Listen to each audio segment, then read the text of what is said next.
आदरणीय भारतीय समभाग गुंतवणूकदारांनो नमस्कार. ठाणे महाराष्ट्र येथून मी सत्यजित अभय कुमार शहा. आपल्याला ठाऊकच असेल गेले 6 ते 7 वर्ष मी ELM म्हणजे इक्विटी लिटरसी मिशन अथवा ज्याला मराठीत समभाग गुंतवणूक साक्षरता मोहीम असे म्हणतात, या अंतर्गत अनेकांना समभाग गुंतवणुकीबाबत साक्षर म्हणजे अक्षरशः बहुसंख्य भारतीय हे निरक्षर आहेत, त्यांना साक्षर करण्याचा प्रयत्न अथकपणे करतोय. त्यात एक काल मी व्हिडिओ टाकला होता ज्याचं शीर्षक होतं मल्टी बॅगर शेअर अ रिॲलिटी आणि मराठीत होतं अनेक पटीने परतावा देणारे समभाग एक सत्य स्थिती. आज त्याचा मी भाग 2 बनवतोय, म्हणजेच पार्ट 2 मल्टी बॅगर शेअर. कारण काय आहे ना, अनेकांना कळत नाही मल्टी बॅगर शेअर असतात अथवा म्हणजे लॉंग टर्म इन्व्हेस्टमेंटमुळे तुमचं कंपाऊंडिंग इफेक्टमुळे शेअर्स समभागांची किती वाढ होते, समभागात किती टक्क्यांनी वाढ होते हे होत नाहीये. आत्ताच मी माझ्या स्टेटसला एक आलेख टाकलाय एका समभागाचा, जो हाच समभाग जो आज 5 पूर्णांक किती मला आठवत नाही 25% वाढलाय आजच एका दिवसात. आणि आता हे खालची जी माहिती देतोय ती थोडी ऐकून घ्या, समजून घ्या. हाच समभाग ज्याचे आता मी स्टेटस टाकले. तुम्ही म्हणाले हे स्टेटस कसे बघायचे? माझ्या व्हिडिओच्या खाली डिस्क्रिप्शन मध्ये माझे दोन्ही भ्रमणध्वनी क्रमांक दिलेले आहेत, ज्याच्यावर माझा व्हॉट्सअप आहे. अगोदर तुम्हाला त्या व्हॉट्सअपला मला एक संदेश पाठवावा लागेल, तुमचं संपूर्ण नाव, गावाचं नाव.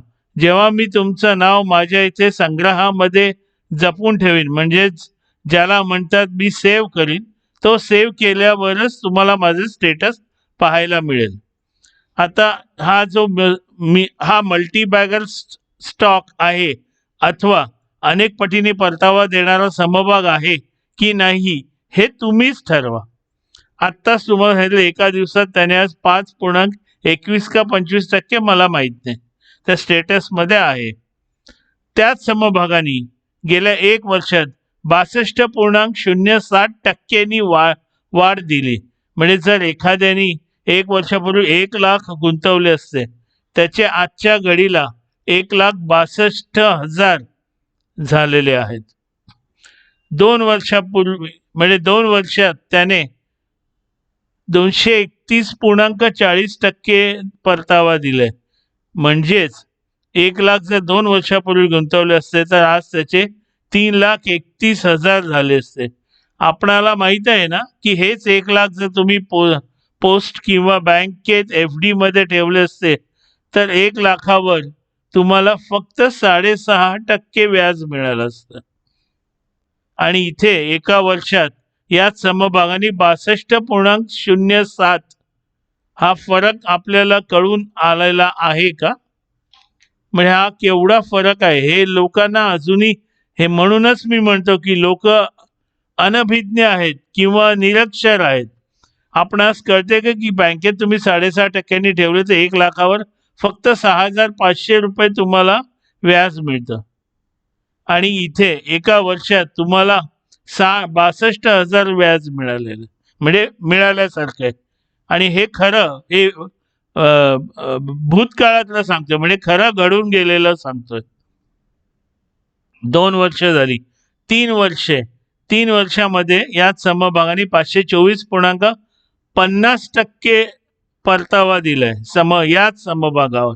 म्हणजे जर 1 लाख 3 वर्षापूर्वी ठेवले असते त्याचे 6.25 लाख झाले असते. एवढी वाढ तुम्हाला कुठल्या रिअल इस्टेट, सोनं, नाणं, तांबं, पितळ, झिंक कशातही मिळत नाही. फक्त योग्य समभागात योग्य वेळी गुंतवणूक केल्यावरच हे मिळतं. त्याचे 3 वर्ष झाली. 4 वर्षात त्याने 484.80% परतावा दिलाय. म्हणजे 1 लाखाचे 5.85 लाख. 5 वर्षात त्याने 1,386% परतावा दिलाय. म्हणजे 1,14.80 लाख 1 लाखाचे, आणि ह्या समभागाने 5.9 वर्षात 2,310% परतावा दिलाय. म्हणजे 1 लाखाचे 24.10 लाख झालेले आहेत. आता हा भाग 2 करण्यामागचं कारण काय आहे?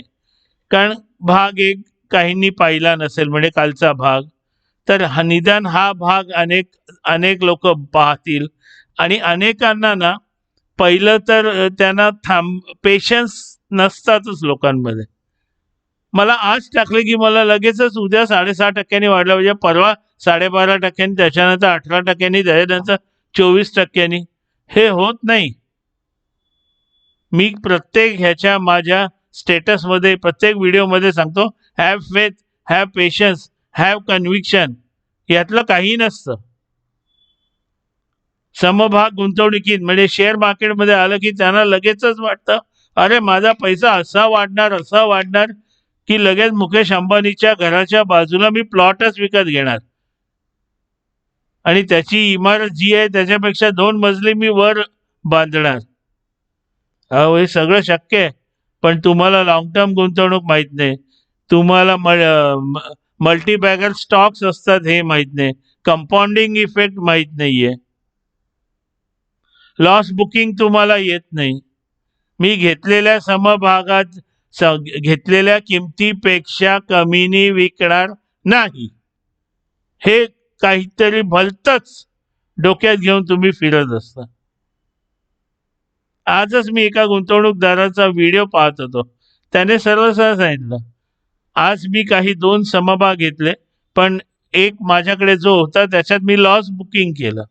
म्हणजे त्याने तोटा पत्करला, पण ते विकले जुने, आणि त्या पैशातून आलेल्या त्या विकून जो पैसा आला त्याच्यातून त्याने आज नवीन समभाग घेतले, दुसऱ्या कंपनीचे, दुसऱ्या आस्थापनेचे.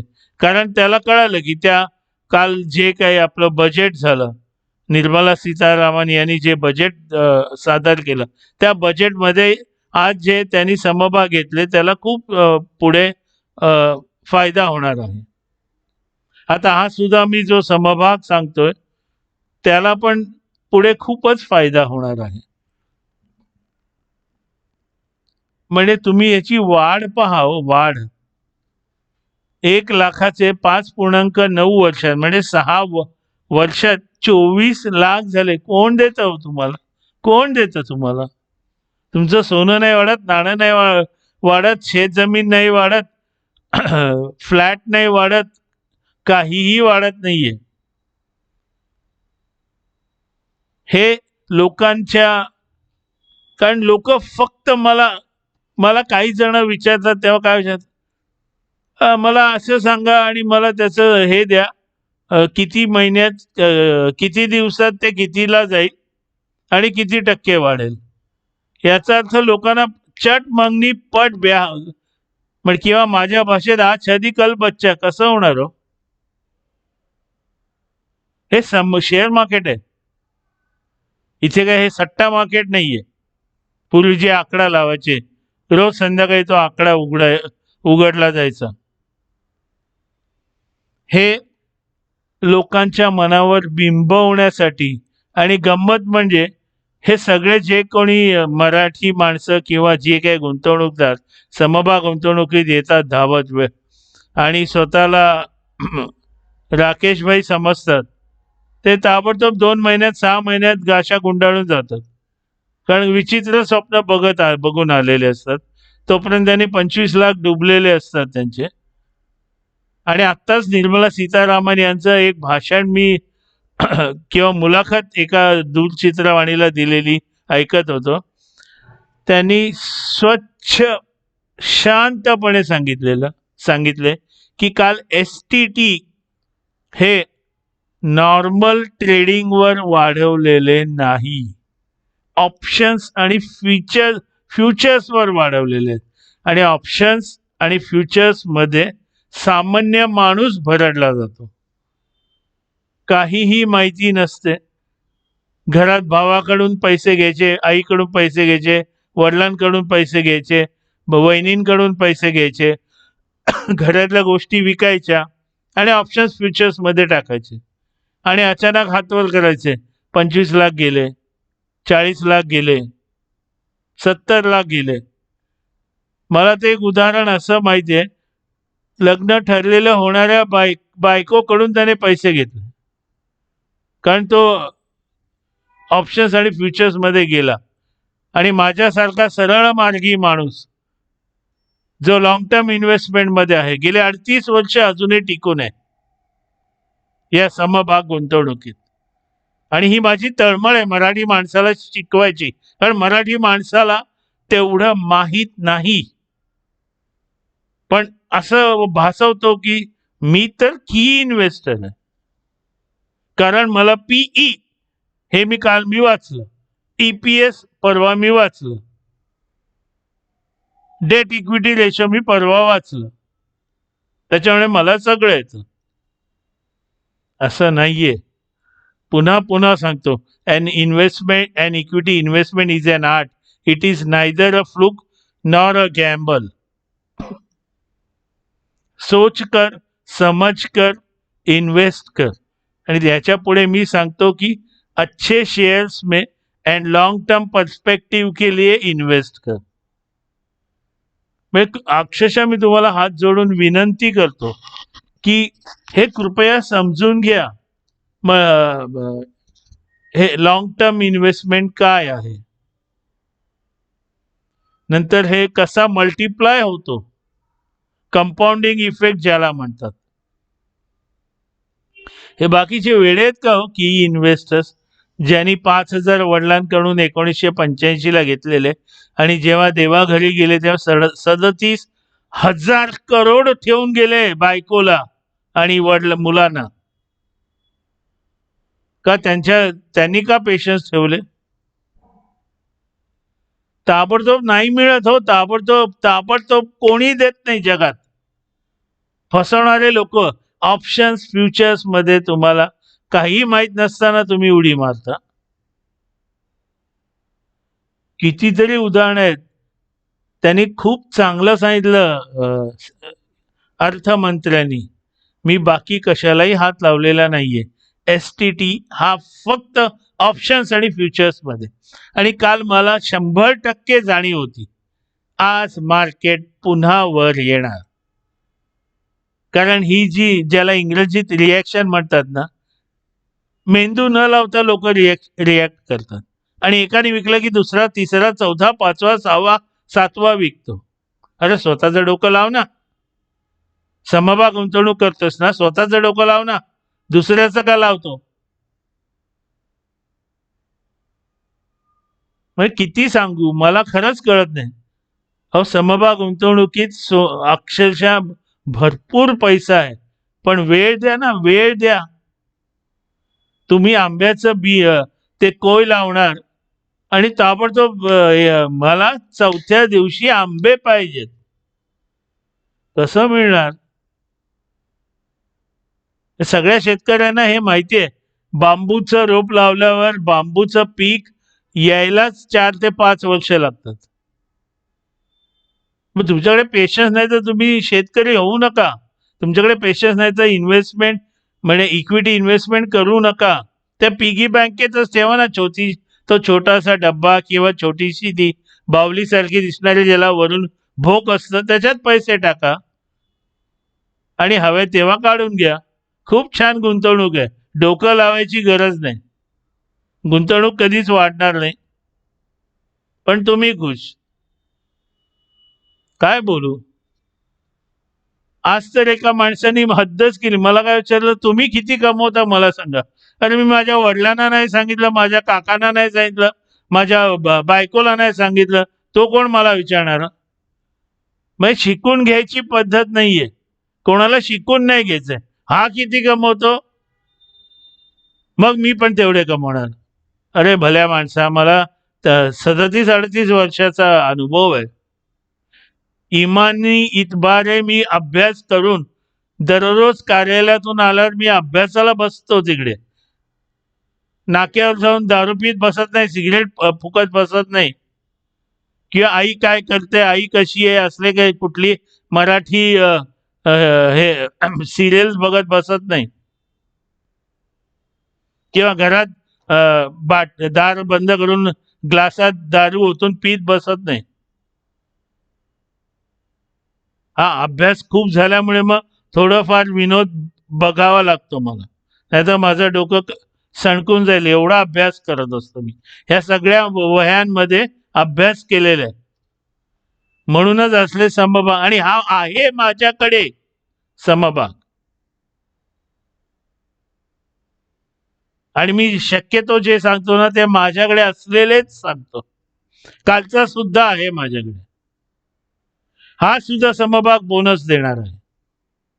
कधी देणार माहित नाही, आणि बोनस बिनस दिला तर हा मल्टीबॅगरचा मल्टीबॅगर होऊ शकतो.